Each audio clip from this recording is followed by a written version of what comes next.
Hello and welcome to LaRosa Reads. I'm Denise LaRosa, and today I'm going to share with all of you lovely book lovers my 5-star predictions. Let's talk books.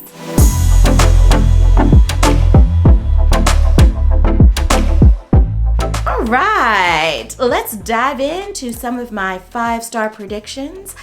I'm wondering how my track record's going though. Let's back it up to last year where I taped my first 5-star prediction video and see how did I match up? Like, were they really 5-star reads? So let's look. Last year I predicted that Passing, Training School for Negro Girls, Mrs. Kimball, The Lion in the Living Room, The Blues Walked In, and Razorblade Tears would all be 5-star reads for your girl. Well, out of those 6 books, I had 2 5-star reads, Passing and Razorblade Tears. The Lion in the Living Room was a 3-star read for me, and that abysmal thing of a book known as The Blues Walked In was a 2-star read. I haven't read Mrs. Kimball or Training School for Negro Girls yet, so the jury's still out on those 2. We shall see. So here we are in the year 2023, and I have 6 5-star predictions that I'm hoping will legit be 5-star reads for me. Let's see what happens. Y'all, this book is going to end up being equivalent to my mortgage payment. It is Take My Hand by Dolan Perkins Valdez, and it's a library book that I've had checked out for quite a while. And while we have unlimited renewals here, I think I have a fine on this one. We have historical fiction, we have a Black main character, we have medicine, like healthcare. There are so many things wrapped up in this book that make me believe that this is going to be a 5-star read for me. I just gotta read the daggone thing. So, when will that be? Hopefully sooner rather than later so that it won't break my bank account. So it's Montgomery, Alabama, 1973. That's where we are. Fresh out of nursing school, Sybil intends to make a difference, especially in her African American community. At the Montgomery Family Planning Clinic, she hopes to help women shape their destinies to make their own choices for their lives and bodies. But when her first week on the job takes her along a dusty country road to a worn-down one-room cabin, Sybil is shocked to learn that her new patients, Erica and India, are children, just 11 and 13 years old. Neither of the Williams sisters has even kissed a boy, but they are poor and Black, and for those handling the family's welfare benefits, that's reason enough to have the girls on birth control. All right, we're fast forward here, and it says decades later, with her daughter grown and a long career in her wake, Dr. Sybil Townsend is ready to retire, to find her peace, and to leave the past behind. But there are people and stories that refuse to be forgotten, that must not be forgotten. Whew, everybody who has read this book has said it is transformative. It's a transformative reading experience. I have a feeling it will be for me as well. It's a beautiful day in the neighborhood, a beautiful day in the neighborhood. Would you be mine? Could you be mine? Won't you be my neighbor? That is not how the song goes. But we know where that tune comes from, and it's Mr. Rogers' My Love Bug. And we have this book that I got whenever I went to Uncle Bobby's in Philadelphia. I love Philly. It was my first time visiting Philly and my first time at Uncle Bobby's. And I fell in love with the books, in love with the people, in love with the coffee. And one of the books I purchased is Officer Clemmons, a memoir. This memoir by Dr. Francois S. Clemmons has on its cover probably one of the most memorable TV moments of our generation, of our time.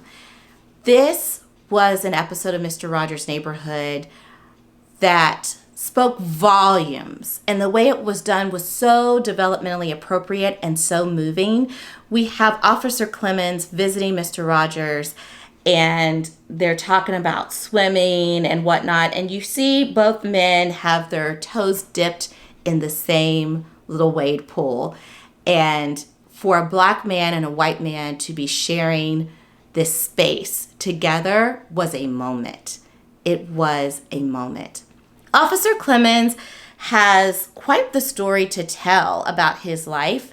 He is a queer man who was on this children's television show that broke so many records and barriers and just forever impacted the lives of millions and millions of individuals, myself included.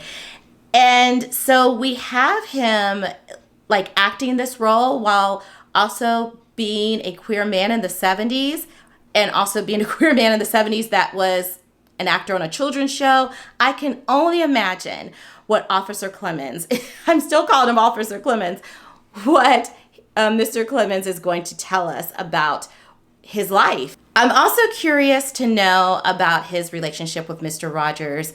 I have read a lot of Mr. Rogers' biographies, and I love hearing from people who are around him about the man, the myth, the legend. So I predict this is going to be a 5-star read for me. Another book that I purchased at Uncle Bobby's is African Town. This is a collection of stories. I believe it's YA, and I know very little about it, but what I do know is absolutely riveting and intriguing. And so I'm looking forward to reading this book. The year is 1859, and though the transatlantic slave trade has been banned for more than 50 years, the enslavement of Black people still fuels the American economy. But Southern plantation owners now face the threat of a civil war and the end of slavery. Timothy can't conceive of such a disruption to his way of life. He resents government interference in his right to make a living. Against this backdrop, he makes a bet with other businessmen that he can smuggle enslaved Africans into the United States without being caught. Soon, he has commissioned what is now known as the last slave ship. And I believe this is written in prose, so I got to get the tissue box ready. I'm already weepy. And I haven't even read a single word. I'm really looking forward to reading this. I read a lot of books about enslavement, and I just appreciate narratives and prose that's done in unique ways that allow us to get a different perspective and a different literary take on such a time. So, African Town, I think you're going to move me to 5 stars. As part of my 12 Classics by 12 Black Authors goal, I'm going to check out All About Love by Bell Hooks. I predict it will be a 5-star read for me. I purchased this book at Powell's. If you have not already viewed my Powell's book haul video, you need to check it out so that you can learn more about this incredible classic. I have yet to read a Bell Hooks book, and I am so embarrassed to admit that, but I'm also super excited to dive in and have this be my first Bell Hooks book. I think that love should be at the foundation of everything we do in humanity. Everyone wants to be loved. Everyone needs to be loved. And I really am curious to hear through Bell Hooks' writing how she sees us as human beings navigating that emotion. So, 5-star read, I do believe.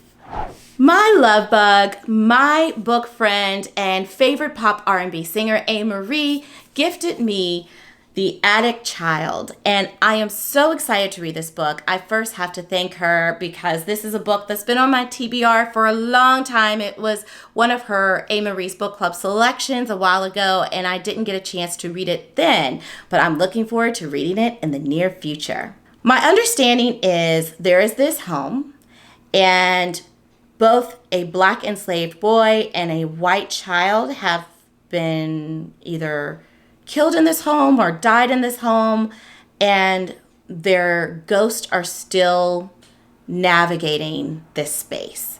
That is what I remember, I believe. I remember A. Marie talking about that. Now I'm going to open up the synopsis, and I will be embarrassed if that is not the case. We have dual timelines, y'all.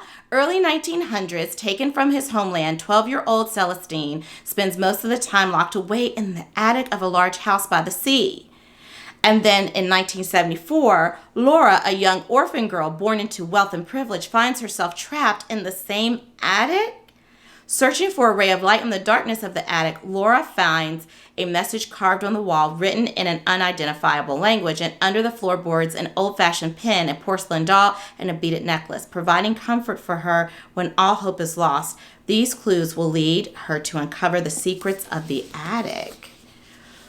Whew, this sounds haunting, deeply moving. I'm here for it.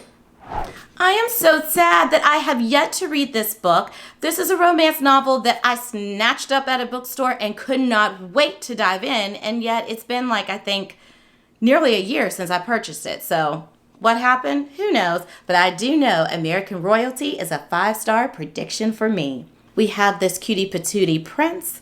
We have this cutie patootie singer, performer, rapper, something. She's an entertainer. And she is set to perform at, I believe, this royal palace's centennial celebration or something like that. And of course, sparks fly and romance ensues. That's all I need to know that I think this is going to be a 5-star read for me. I just feel it in my bones. I just, you know how that goes with your girl. When I feel it in my bones, I'm usually right. The last 5-star prediction for me is such a delight to share with all of you because this author visited the school where I work and my daughters attend, and we met her, we took a picture with her, and I spoke with her a couple of times throughout her day at our school, and she is an incredible human being and a truly gifted author and also a doctor with her own medical practice in Boston. Let me tell you something. When I met her, I could hear Shaka Khan and Whitney singing I'm Every Woman. I predict that Mirror to Mirror is going to be a 5-star read for your girl at LaRosa Reads. Rajani LaRocca is an author that I've heard so much about. She is the author of Red, White, and Whole, and I believe A Midsummer Night's Mayhem, and so many more. We purchased about 3 of her books and have them autographed. And this is her latest middle grades book. And I just love how we have these twins, one who is struggling with anxiety and the other one who feels a separation, a breakdown in her relationship with her twin, and almost feels responsible for the challenges that her twin is experiencing. And because of that, she feels like she's forced to change who she is in order to help her twin get out of this deeply emotional, troubling time that she's experiencing. I am so excited to read this book. I'm somebody that goes to bookstores and events, and I get all these random things. So I have all of these things that Rajani had with her bookmarks and whatnot.